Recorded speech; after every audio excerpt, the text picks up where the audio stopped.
Alright, let's practice some Vietnamese. And draw.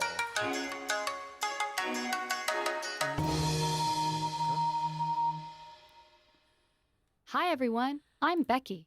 Welcome back to VietnamesePod101.com. This is the Absolute Beginner Series, Season 1, Lesson 12. Ordering a delicious Vietnamese meal. Xin chào, I'm Huyền.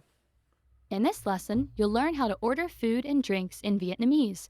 The conversation takes place at a restaurant and is between An, Mary, and the waiter. An and Mary are friends, so they'll be using informal Vietnamese with each other, but formal Vietnamese with the waiter. Now let's listen to the conversation.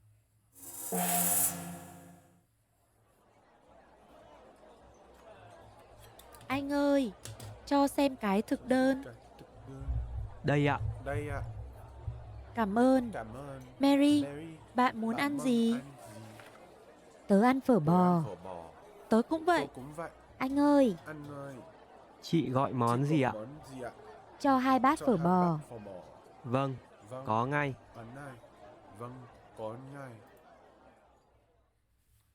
Let's hear the conversation one time slowly. Anh ơi, cho xem cái thực đơn. Đây ạ. Cảm ơn.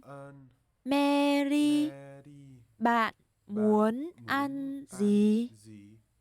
Tớ ăn phở bò. Tớ cũng vậy. Anh ơi, Chị gọi món gì ạ? cho 2 bát phở bò. Vâng, có ngay. Now, let's hear it with the English translation. Anh ơi, cho xem cái thực đơn. Waiter, menu please. Đây ạ. Here you are. Cảm ơn. Mary, bạn muốn ăn gì? Thank you. Mary, what do you want to eat? Tớ ăn phở bò. I want rice noodles with beef. Tớ cũng vậy. Me too. Anh ơi, Waiter, Chị gọi món gì ạ? what food would you like to order? cho 2 bát phở bò. 2 bowls of rice noodles with beef, please. Vâng, có ngay. Yes, in a minute. Vicky, have you ever tried phở? Yes, I love it. It's very delicious. I believe pho is the most well-known Vietnamese food among foreigners. Can you tell our listeners what is special about these rice noodles? Well, it's the soup that makes it special. What are the ingredients? The soup is often made with beef, phở bò, or chicken, phở gà, with baked onion, ginger, basil, and cinnamon.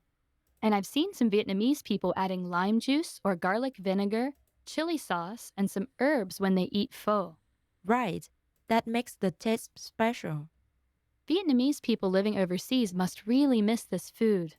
Yes, but I'm sure you can find it at Vietnamese restaurants around the world. So give it a try, listeners. Okay, let's take a look at the vocabulary for this lesson. The first word we shall see is Anh ơi, waiter. anh ơi, anh ơi.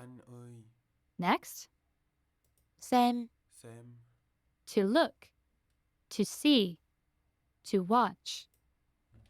xem, xem. Next, Đây, here. đây, đây. Next, Muốn, to want. muốn, muốn. Next, Ăn, to eat. ăn, ăn.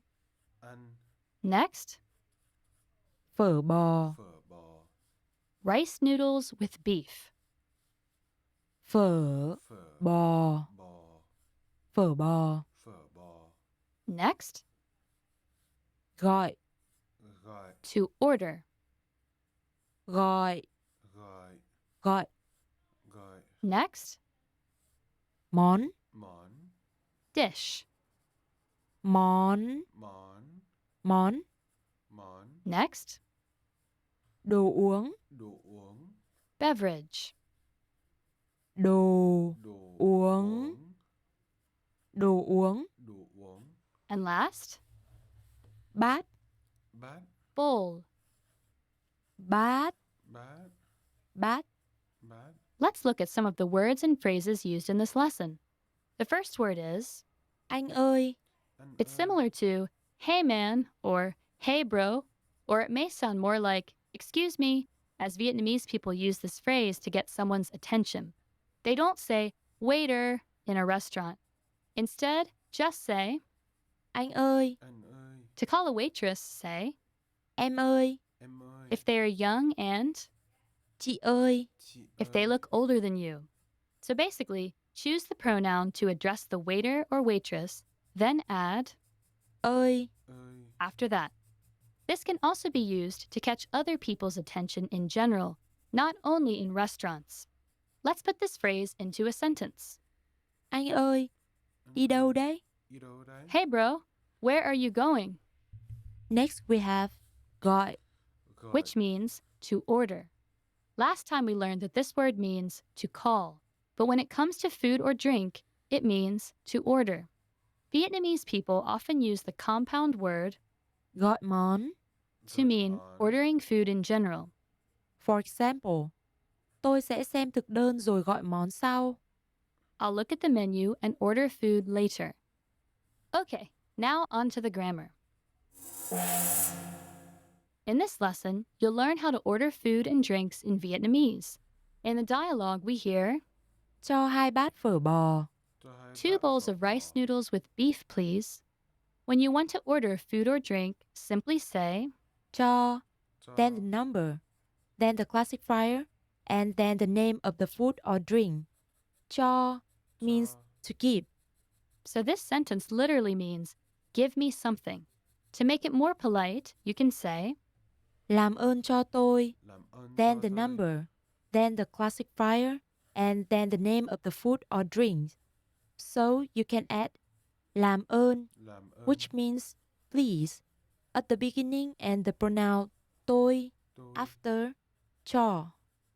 let's make the sentence in the dialogue more polite. Làm ơn cho tôi 2 bát phở bò. The word bát here is the classifier meaning bowl. So the whole sentence means, please give me 2 bowls of rice noodles with beef. Now, let's hear some more examples. Cho 2 cốc trà đá.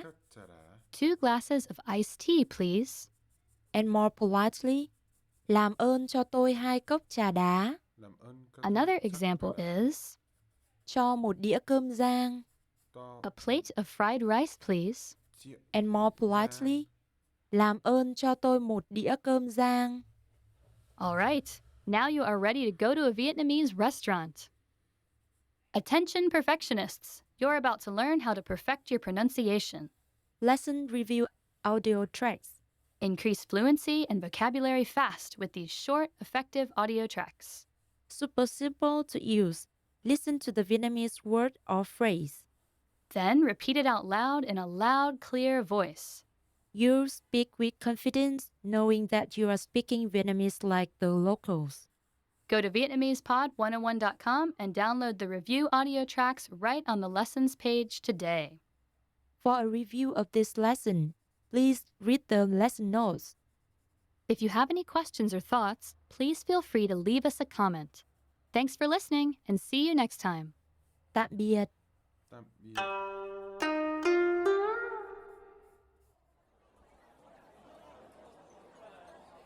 Anh ơi, cho xem cái thực đơn. Đây ạ. Cảm ơn. Mary, bạn muốn ăn gì? Tớ ăn phở bò. Tớ cũng vậy. Anh ơi. Chị gọi món gì ạ? cho 2 bát phở bò. Vâng, có ngay.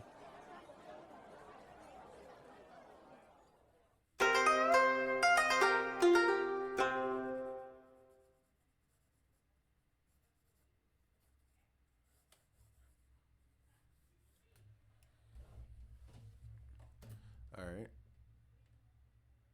So let's do the next one. Because that was yesterday's.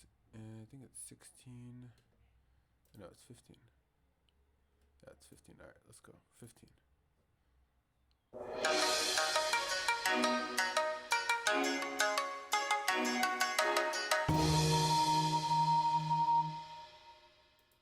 Hi, everyone. I'm Becky.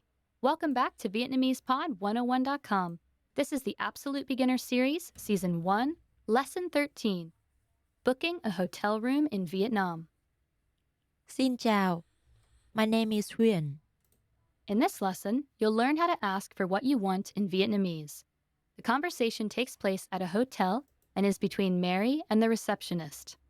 The speakers are strangers, so they'll be using formal Vietnamese.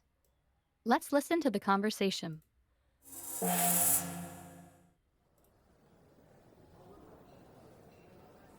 Tôi muốn một phòng. Chị muốn phòng đơn hay phòng đôi ạ? Phòng đơn. Chị muốn phòng hút thuốc hay không hút thuốc ạ? Không hút thuốc. Vâng, chị đợi một chút ạ. My name is Huyền. In this lesson, you'll learn how to ask for what you want in Vietnamese. The conversation takes place at a hotel and is between Mary and the receptionist. The speakers are strangers, so they'll be using formal Vietnamese. Let's listen to the conversation.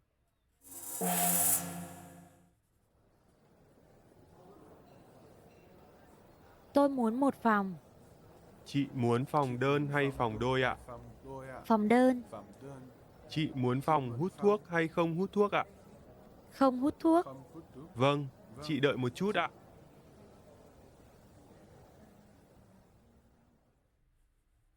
Let's hear the conversation one time, slowly. Tôi muốn một phòng. Chị muốn phòng đơn hay phòng đôi ạ? Phòng đơn. Chị muốn phòng hút thuốc hay không hút thuốc ạ? Không hút thuốc. Vâng, chị đợi một chút ạ. Now, let's hear it with the English translation. Tôi muốn một phòng. I want a room. Chị muốn phòng đơn hay phòng đôi ạ? Would you like a single or a double room? Phòng đơn. A single room. Chị muốn phòng hút thuốc hay không hút thuốc ạ? Would you like a smoking or a non-smoking room? Không hút thuốc. Non-smoking. Vâng, chị đợi một chút ạ. All right, please wait a moment. Huyen, is it difficult to find a hotel in Vietnam? No, not at all. Especially in big cities such as Hanoi or Ho Chi Minh City. What if we don't make a reservation? Well, it is always recommended that you do some research and book a hotel in advance. But in some emergency cases, you can drop by a hotel and ask for a room there. I heard that to get a room in a 3-star hotel, you only have to spend around $30, and the room and hotel services are usually quite good. That's right. Also, guest houses are much cheaper. You're right, but they're sometimes not safe for foreign tourists, so you need to be careful. Now let's take a look at the vocabulary for this lesson. The first word we shall see is Muốn. to want. Muốn. Muốn. Next, Phòng. room. Phòng. Phòng. Next, Phòng đơn. single room. Phòng đơn. Phòng đơn. Next, Phòng đôi. Phòng đôi. Double room. Phòng Phòng đôi. đôi. Phòng đôi. Phòng đôi. Next, Hút thuốc. Hút thuốc. smoking. Hút Hút thuốc. thuốc.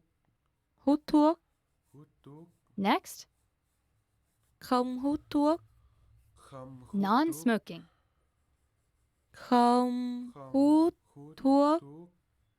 Không hút thuốc. Không hút thuốc. Next, Vâng. Vâng. yes. Vâng. Vâng. Vâng. Vâng. And last, Đợi. Đợi. wait. Đợi. Đợi. Đợi. Đợi. Let's take a closer look at some of the words and phrases from this lesson. The first word is Hút thuốc. Hút to thuốc. smoke. When referring to a smoking room, the word Phòng. Phòng. meaning a room is added before this verb to make the noun phrase. Phòng hút thuốc. Phòng hút Please thuốc. note that usually there is no distinction between a smoking and non-smoking area in Vietnamese restaurants, except for very high-class ones. So don't be surprised when the waiter or waitress doesn't ask whether or not you smoke when you go to a restaurant. It might be uncomfortable for non-smokers, but not so many people actually smoke in restaurants. Let's continue with the next word. Vâng. This Vâng. means yes. It's used to reply to an older person or someone to whom you want to show respect or politeness, like your customers. An answer starting with this word usually ends with All right, let's do some of the other practice now. Gia đình. Đồ ăn. All right, let's do this one.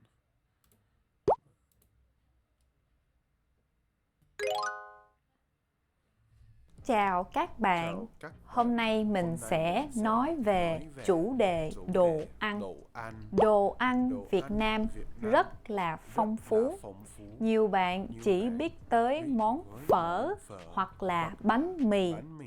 Nhưng mà Việt Nam có rất là nhiều món ngon. Món ngon. Ví dụ như ở miền Nam có món cơm tấm, hủ tiếu và bánh xèo.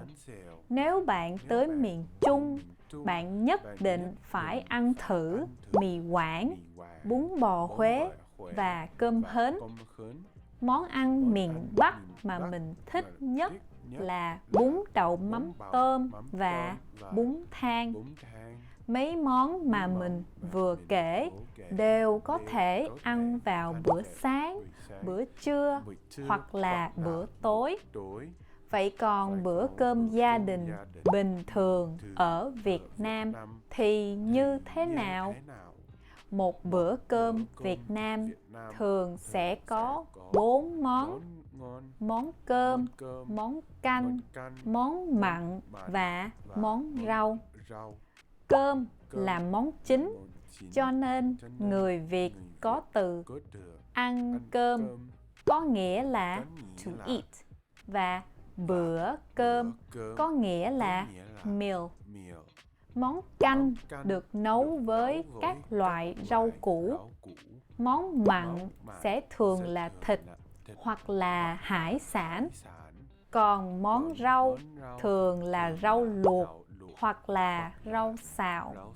Bạn có thể thấy là đồ ăn Việt Nam rất là tốt cho sức khỏe vì có nhiều rau và ít dầu mỡ.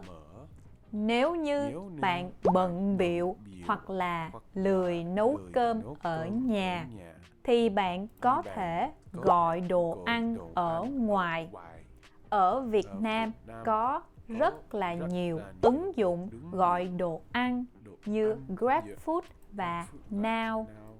Khi nào bạn đói, bạn chỉ cần mở ứng dụng trên điện thoại. Alright.